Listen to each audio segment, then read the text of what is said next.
تیغ ہونا چاہیے، تلوار ہونا چاہیے، آدمی کو عزم کی دیوار ہونا چاہیے، تھام کر اللہ کی رسی کو دونوں ہاتھ سے ہر مصیبت کے لیے تیار ہونا چاہیے۔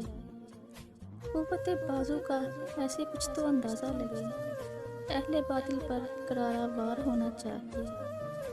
کب اچکلے کیا پتہ ابلیس ایمان و یقین، اس لیے انسان کو بیدار ہونا چاہیے۔ موت وہ کس کام کی بستر پہ جو آ جائے ہے، جان سے جانے کا ایک معیار ہونا چاہیے۔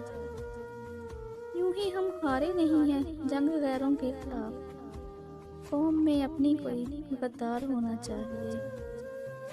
اس طرح منزل بہت آسان تر ہو جائے گی، ہر قدم پر راہ میں اقدار ہونا چاہیے۔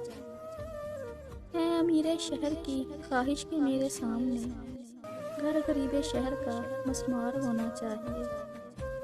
ہر کوئی رکھے ہے دل میں ایک دوجے سے حسد، کہہ رہا ہے ہر کوئی اثار ہونا چاہیے۔ آپ جو یوں حق بیانی کر رہی ہیں شعر میں، آپ کو تو موت کا حقدار ہونا چاہیے۔ آپ پر آئیں حوادث پے در پے گرچہ نسیم، آپ کو ہر حال میں کوسار ہونا چاہیے۔